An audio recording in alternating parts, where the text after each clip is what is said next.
Dear learners, welcome to the NIOS studio. The topic that today we will deal with is a senior secondary physics comprising of Hooke's law.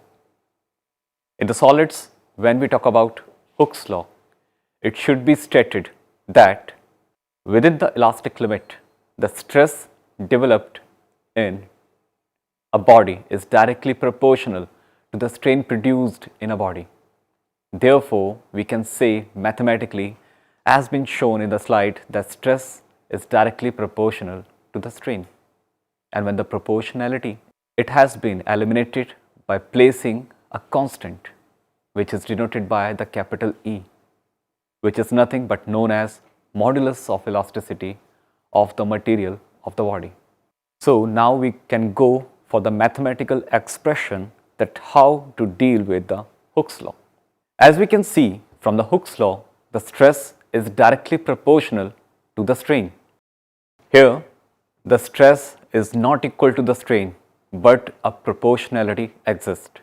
And when we remove the proportionality, it will be given by the product of a constant value known as modulus of elasticity. As we can see from the last step of the numerical value, the ratio of the stress to strain will give you the value of modulus of elasticity. Now, there are some certain types of modulus of elasticity dependent on the dimension of the body. The very first type of modulus of elasticity is given by Young's modulus of elasticity, represented by the capital Y. As you can see from the slide, that the ratio of capital Y is given by normal stress to longitudinal strain. Therefore, we need to consider a one-dimensional object, and here we will take it to be but the thin wire. A thin wire is nothing but having a length and negligible breadth. For example, if we take an elastic weight, here you can see a spring is balanced by the attached weight, and now it is in the position of equilibrium. When we imply a certain amount of weight which will be attracted by the gravity towards the center of the earth, it will get stretched.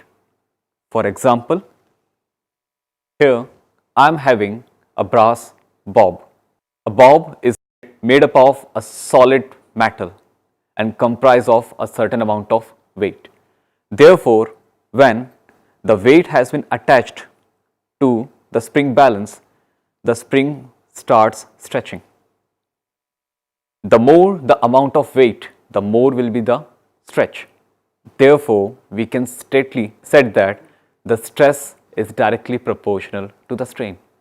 Now, we try to increase the amount of weight by implying another bob having different weight, and when we imply this weight, the amount of stretch increases.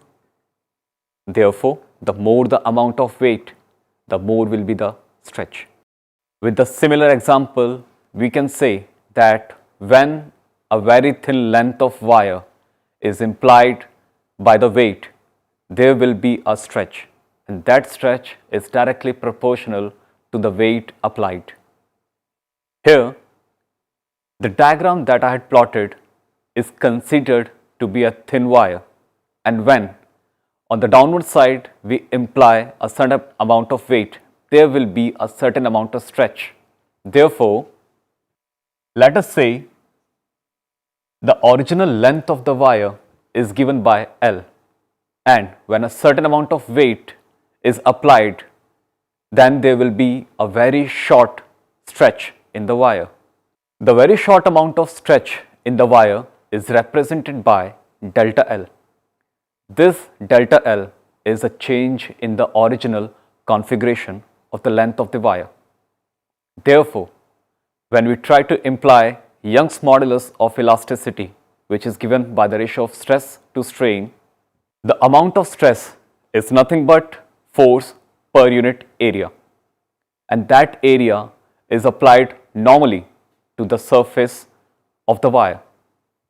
Since the ratio of strain is unitless as well as dimensionless. Therefore, the Young's modulus of elasticity consists of the same dimension and unit as that of force per unit area. The dimension of force is given by newtons and that of area is given by meter square.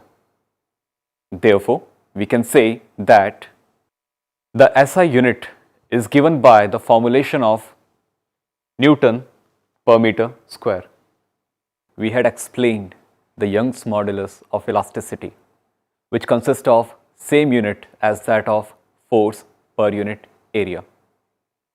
The next type of modulus of elasticity is given by the volumetric strain ratio. There we can say it would be seen as to be a bulk modulus.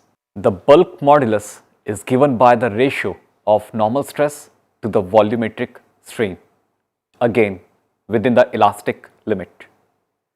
The formulation is given by capital B, which is the representation of bulk modulus, and by the formulae applied is normal stress to the volumetric strain.